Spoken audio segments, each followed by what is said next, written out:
Karagdagang mga hakbang para sa proteksyon ng Strait of Hormuz ang hinihingi ng Estados Unidos sa mga kaalyado nito. Ito ay sa patuloy na restriksyon sa daanan ng supply ng enerhiya bunsod ng digmaan sa Iran. Rosel Feria po para sa balita niyan.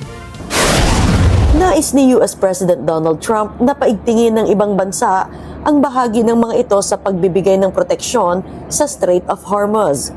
Matatandaang nagpapatulong si Pangulong Donald Trump sa mga kaalyado ng US sa Europe para buksan ang daanan ng supply ng langis sa gitna ng pakikidigma nito sa Iran. Dahil kasi sa labanan sa Iran, tumumal ang daloy ng shipping sa pinakakritikal na daanan ng supply ng enerhiya sa mundo.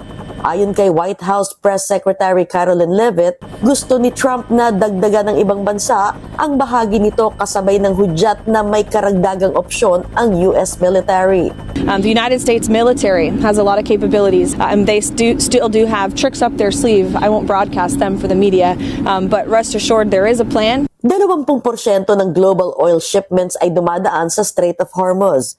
At dahil sa kasalukuyang blockade doon, kumakalat ang kakulungan ng supply ng petrolyo sa mga bansang umaasa dito kasabay ng pagtaas ng presyo sa buong mundo. Ayon sa White House, patuloy ang pagsisikap diplomatiko at aksyong militar sa gitnang silangan habang tinitimbang ang mga opsyon kung paano maibabalik ang ligtas na daloy ng kalakalan na dumadaan sa pagitan ng Persian Gulf at Arabian Sea. Rosel Feria para sa Mata ng Agila International.